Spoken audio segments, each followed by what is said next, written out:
Hi అండి అందరికీ. ఈరోజు మనం మామిడికాయ పచ్చడి ఎలా పెట్టుకుందామో తెలుసుకుందాం.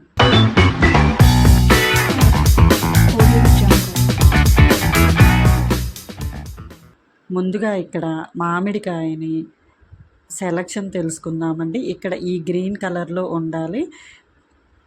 అక్కడ తొడిమ తీసి కడగాలండి. ముందు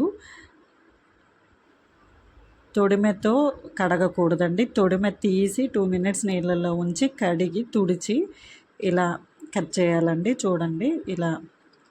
ఇక్కడ కాయ టెంకె లేకపోతే ఉప్పు పడుతుందండి. చూడండి ఇక్కడ నేను టెంకె ఉన్న కాయలు తీసుకున్నాను. పుల్లగా ఉండాలి, గట్టిగా ఉండాలి కాయ, అప్పుడే ఇది నిల్వ ఉంటుందండి. చూడండి ఇక్కడ నేను 2 కాయలు తీసుకున్నానండి మామిడికాయలు. తర్వాత ఇక్కడ రాక్ సాల్ట్ కల్లుప్పు ఉంటుంది కదండి, దాన్ని 1 కప్పు తీసుకొని ఎండలో పెట్టి పౌడర్ లాగా చేసుకున్నానండి. ఇలా చేయడం వల్ల, ఈ సాల్ట్ వాడడం వల్ల ముక్కకి ఉప్పు తక్కువగా పడుతుందండి. మనం టాటా సాల్ట్, ఆశీర్వాద్ ఇలాంటివి వాడడం వల్ల ఉప్పు త్వరగా పడుతుందండి ముక్కకి. ఇక్కడ నాకు 4 కప్స్ అయ్యాయండి. చూడండి, మీరు గ్లాస్తోనైనా గిన్నెతోనైనా దేనితోనైనా ఇలా తీసుకోవచ్చండి. దేనితో తీసుకుంటే దాంతో మెజర్మెంట్స్ తీసుకోవాలి. నేను ఇక్కడ కప్తో తీసుకున్నాను. చూడండి, ముక్కల్ని ఇలా కట్ చేసుకున్నాను టెంకెతో. టెంకె పైన ఉన్నదాన్ని తీసేయాలండి, ఒక లేయర్ లాగా వస్తుంది కదా. తర్వాత ఇక్కడ రాక్ సాల్ట్ని మిక్సీ పట్టుకున్నానండి. చూడండి ఇక్కడ మెజర్మెంట్ ఏంటంటే 4 కప్పుల మామిడికాయ ముక్కలకి 1 కప్పు కారం, 1 కప్పు ఉప్పు పోయాలండి. నేను ఇక్కడ ఉప్పు కొంచెం తక్కువ తీసుకున్నానండి. తక్కువైతే మళ్ళీ వేసుకోవచ్చు. ఆవాలని వేడి చేయాల్సిన అవసరం లేదండి, డైరెక్ట్గా మిక్సీ వేసి మెత్తగా పౌడర్ చేసుకున్నాను. ఆవాలు 4 కప్పులకి 1 కప్పు ఆవాల పౌడర్ అండి, మస్టర్డ్ పౌడర్. చూడండి ఇక్కడ 4 కప్పులకి 1 కప్పు ఆయిల్ పడుతుందండి. ఇక్కడ మీరు ఏ కప్పు, గ్లాస్, గిన్నె ఏది తీసుకుంటే దాంతో ఈ మెజర్మెంట్స్ అన్ని తీసుకోవాలండి. కొంచెం సాల్ట్ వేస్తున్నాను. తర్వాత ఇక్కడ 1 టీ స్పూన్ మెంతులని వేయించుకుంటున్నానండి.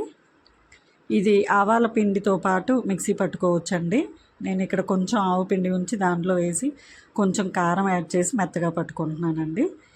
ఇలాగైనా చేయొచ్చండి, కొంచెం ఉన్నాయి కాబట్టి. తర్వాత ఇక్కడ ఉప్పు, కారం, ఆవుపిండి అన్నీ ఒక గిన్నెలోకి తీసుకొని వీటన్నిటిని కలుపుకున్నానండి. పసుపు. తర్వాత ముక్కలు ఆయిల్లో వేసి కలుపుకొని ఇది 2-3 అవర్స్ ఇలా ఉంచితే ఆ ఆయిల్లోకి ఆ పులుపు దిగుతుందండి, అప్పుడు బాగుంటుందండి. డైరెక్ట్గా ఉప్పు, కారం వేసే కన్నా ఇలా వేస్తే టేస్ట్ చాలా బాగుంటుందండి. ఇలా మీరు ట్రై చేసి చూడండి. ఇక్కడ 2-3 అవర్స్ ఇలా ఉంచి తర్వాత ఈ ఉప్పు, కారం ఇవన్నీ కలుపుకుంటే టేస్ట్ బాగుంటుంది. తర్వాత నేను ఆ ఉప్పు, కారం అన్నీ కలిపానండి. తర్వాత ఇక్కడ వెల్లుల్లి వేస్తున్నాను. చూడండి ఇక్కడ ఇది ఆప్షనల్ అండి, ఎన్నైనా వేసుకోవచ్చు, రూల్ అంటూ ఏం లేదు, మనకు నచ్చినన్ని వేసుకోవచ్చు. ఇక్కడ మనం పచ్చడి పెట్టుకునేప్పుడు ఎటువంటి తడి తగలకూడదండి. మనం వాడే వస్తువు అన్నీ, మనం ఇక్కడ పచ్చడి వాడే దగ్గర ప్రతి వస్తువు డ్రైగా ఉండాలండి, అప్పుడే పచ్చడి నిల్వ ఉంటుంది. ఉప్పు కూడా సరిగ్గా ఉండాలి. ఆయిల్ మునిగెట్టు పొయ్యాలండి. ఇక్కడ ఆయిల్ పల్లి నూనె వాడచ్చు, గ్రౌండ్ నట్ ఆయిల్ వాడచ్చు, సెసమి ఆయిల్ వాడచ్చు, నువ్వుల నూనె వాడచ్చు, ఎవరిష్టం వాళ్ళదండి. అంతేనండి. Please subscribe my channel.